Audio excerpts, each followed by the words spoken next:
आप सबका हमारे YouTube चैनल पर हार्दिक स्वागत है।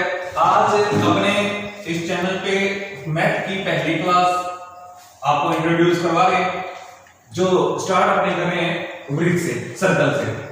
अब यदि अपने से पूछे कि जैसे ये एक वृत्त है, ये वृत्त का क्या कहलाता है? केंद्र। केंद्र से ये जो दूरी है ये कहलाती है त्रिज्या। R से डिनोट करते हैं रेडियस। जैसे यहां से कोई व्यक्ति रन करना स्टार्ट हुआ, यहां इसके ऊपर घूमा, ये जो एक चक्कर पूरा हुआ है, ये एक चक्कर जो है वो कहलाता है परिधि। और परिधि निकालने का फॉर्मूला जो होता है वो होता है 2 पाई r।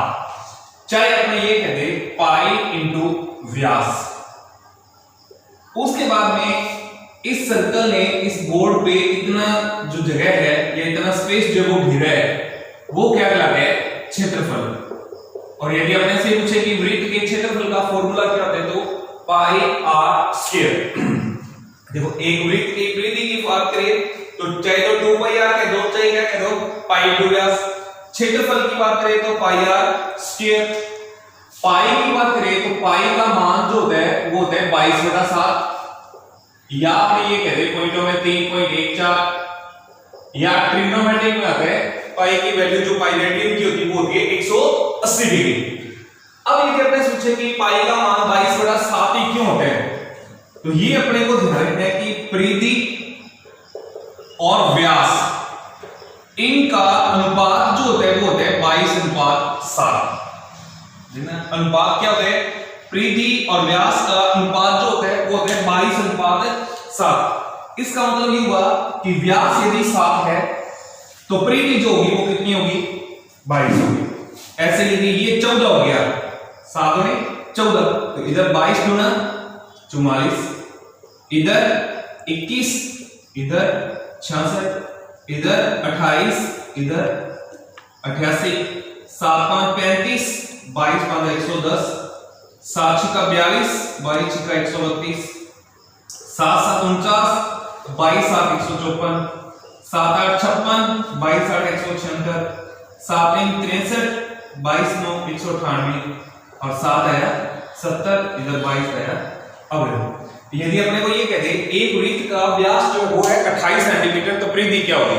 व्यास है 28, तो देखना व्यास जो है वो है 28, तो परिधि क्या होगी? इस 28 के सामने क्या है? 88, तो 88 जो है वो क्या होगी? इसकी परिधि होगी। अब यदि अपने को ये बात पता होनी चाहिए कि त्रिज्या जो होती है, त्रिज्या जो होती है वो व्यास की आधी होती है। व्यास की आधी 7 का आधा, 7 का आधा है 3.5, 14 का आधा 7, 10 का 21 का 10.5, 14 17.5, चाहे आधा करते जाओ चाहे 3.5 है उसमें जोड़ते चले जाओ, तो ये हो गया 24.5, ये हो गया 28, ये हो गया 31.5 और ये हो गया 33। अब देखो यदि अपने को ये कहते एक वृत्त की त्रिज्या जो है वो 17.5 है, कितनी? 17.5, तो परिधि क्या होगी? अब देखो 17.5 के सामने क्या है? 110, 110 क्या होगी? परिधि।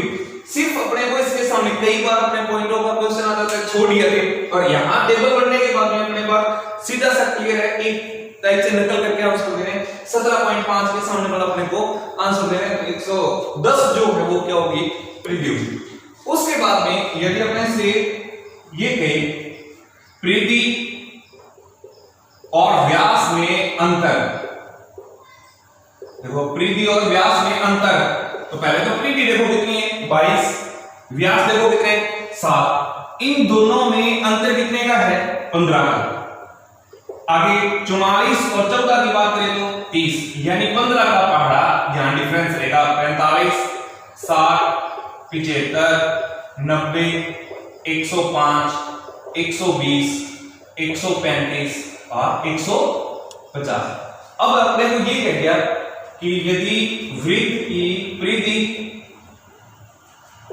और व्यास में अंतर 120 सेंटीमीटर है, तो परिधि क्या होगी? अब देखना वृत्त की परिधि और व्यास परिधि और व्यास में अंतर जो है 120 है, तो 120 ये रहा। अब अपने से पूछा क्या है, 120 पूछा, इसको अंडरलाइन करना चाहिए।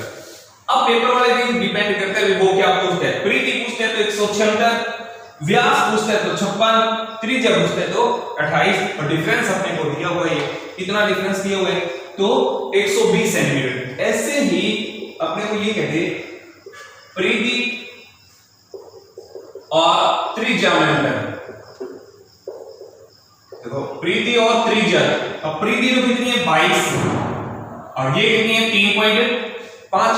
अब इन दोनों में अंतर देखो 22 और 3.5 में 18.5। पहला आने के बाद में अपने को समझ आना चाहिए, वो आगे उसी का ही अपने को पढ़ा है, टेबल पर नहीं लिखी।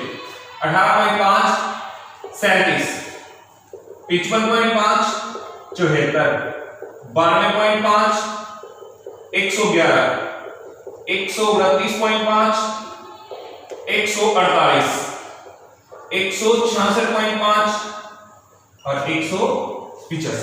देखो यदि अपने से ये कहे वृत्त की परिधि और त्रिज्या में अंतर, अब देखो क्या कह रहा है, वृत्त की परिधि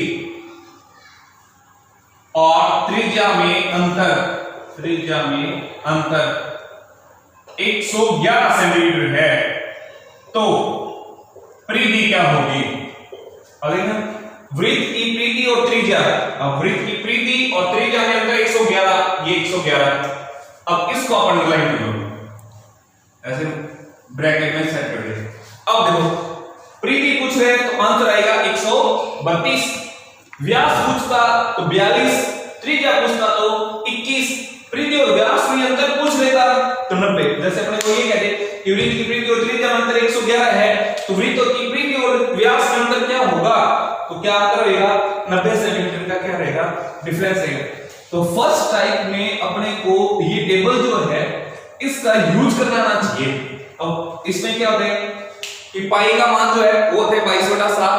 22/7 ये क्यों होता है, क्योंकि परिधि और व्यास का अनुपात जो होता है वो होता है 22:7। अब व्यास की आधे, व्यास का आधा करने पर क्या हो जाता है त्रिज्या, तो 7 का आधा हो गया 3.5।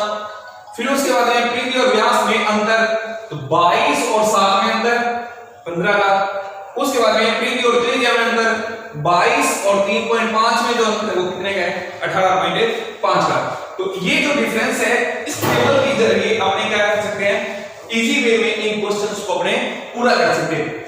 अब देखो यदि अपने से पूछे वृत्त की परिधि का फॉर्मूला क्या होता है, तो वृत्त की परिधि का फॉर्मूला क्या होता है 2 पाई r या पाई इंटू व्यास। और क्षेत्रफल की बात करें तो क्षेत्रफल का फॉर्मूला होता है पाई r स्क्वायर, और पाई के मान की बात करें तो पाई का मान होता है 22/7।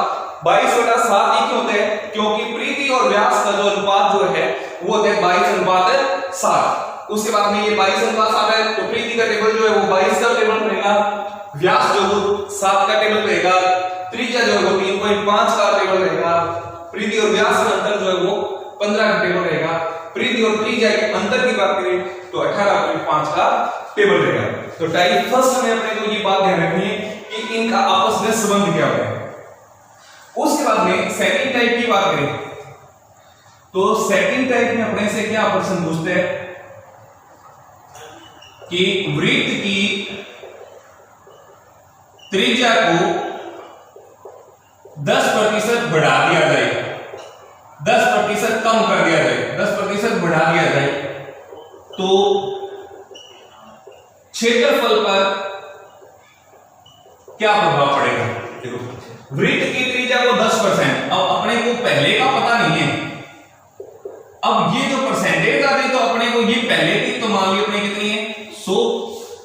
दूसरे वाले की पेपर वाले दिन डिपेंड करते हैं क्या करें, वृत्त की त्रिज्या को 10% बढ़ा दिया जाए, ये 100 है, 10% बढ़ा दो कितना हो गया 110।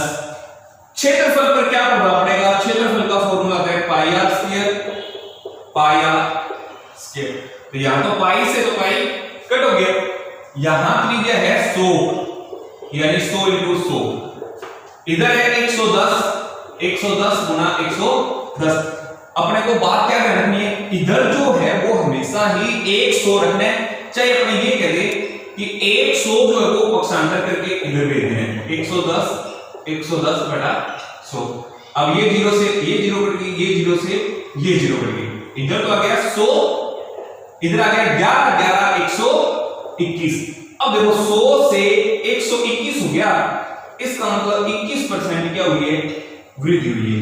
अब जल्दबाजी में अपने कई सवालों में ऐसे भी है कि इसको बटा में ले जाने की बजाय यहां काट दें, क्योंकि यहां कट रहा है। जैसे सपोज करो कि अपने को ऐसे कह देता, वृत्त की त्रिज्या को 3% बढ़ा दिया जाए तो क्षेत्रफल पर क्या प्रभाव पड़ेगा। देखना, ये वृत्त की त्रिज्या अपने पास है नहीं, ये तो मान ली 100, यहां 3% बढ़ा दिया जाए तो 3% बढ़ाने पर ये होगी 103। तो ये समझना चाहिए, इधर तो अपने को 100 ही मान है, सामने जो है वो पेपर वाले दिन डिपेंड करते हैं, 3% बढ़ा दिया जाए, इसका मतलब कितना हो गया 103। अब पाई आर स्क्वायर और इधर भी पाई आर स्क्वायर, तो पाई से पाई कट गया, इधर कितनी है 100 × 100 और इधर कितना है 103 गुणा 103। अब कटता नहीं, अब यहां कट रहा था तो काट सकते हैं, परंतु काटने की बजाय अपने लिए ध्यान रखो कि 100 को क्या करना है, पहले पक्षांतर ही करना है, 103 गुणा 103 बटा 100। अब देखो 3 को 3 से किया 9 09, 103 में 3 ही जोड़ो 106, ये गुणा है 103 का स्क्वायर पूछे तो 10,609 स्क्वायर होते हैं, बटा में कितना है 100, तो 2 हम छोड़ के क्या लगा दिया पॉइंट, और इधर कितने 100। अब यहां देखो, यहां तो है 100, यहां है 106.09, यानी बढ़ गया, कितना बढ़ गया 6.09% की क्या हुई है, ग्रोथ हुई है, प्लस है। अब प्लस हुआ कितने, तो 6.09% क्या हुई है, ग्रोथ हुई। यदि ये क्वेश्चन ऐसे कर दे 10% कम कर दिया जाए, अब देखो क्या करेंगे, 10% कम, 10% कम, तो इधर तो अपने को पता है कितना है 100 है, 10% कम कर दिया गया तो यहां इसकी वैल्यू क्या होगी 90। अब क्षेत्रफल पर क्या प्रभाव पड़ेगा, तो पाई आर स्क्वायर, इधर भी पाई आर स्क्वायर, तो पाई से तो पाई कट गया। अब इधर त्रिज्या जो है वो कितनी है 100 गुणा 100, इधर जो त्रिज्या होगी वो होगी 10% कम करने पर 90 × 90, तो ये हो गया 100, ये इधर पड़े 90 × 90 बटा में ये 100 पक्षांतर कर दिया, 0 से 0 कट गया, ये 0 से 0, ये आ गया 100 और ये आ गया 81। अब अपने को ध्यान क्या रखना है, जल्दबाजी में ऐसे नहीं कह देना कि 81 आंसर आ गया। अब 100 से 81 हुए, इसका मतलब 19% क्या हुआ है, कम हुआ है। ये बात ध्यान रखनी, जल्दबाजी में कहीं 81 निकालते 81 करें तो 100 से 81 हुए यानी 19% क्या हो गया, कम। तो सेकंड टाइप में अपने को क्या ध्यान रखना है कि वृत्त की त्रिज्या को बढ़ाना और घटाना, यदि बढ़ाए तो अपने को क्या कर देना है, प्लस कर देना है, घटाने की बात के तो अपने को क्या करना है, घटा देना है। तो फर्स्ट और सेकंड टाइप अपने को इस तरह के सवाल है वो करके देखने। आज की क्लास यहाँ फर्स्ट अपनी यहाँ कवर होती है, फर्स्ट टाइप और सेकंड टाइप के क्वेश्चन आप करके देखें, और कोई प्रॉब्लम हो तो आप जरूर हमारे YouTube चैनल के मार्फत उसको कमेंट में पूछ सकते हैं। Thank you.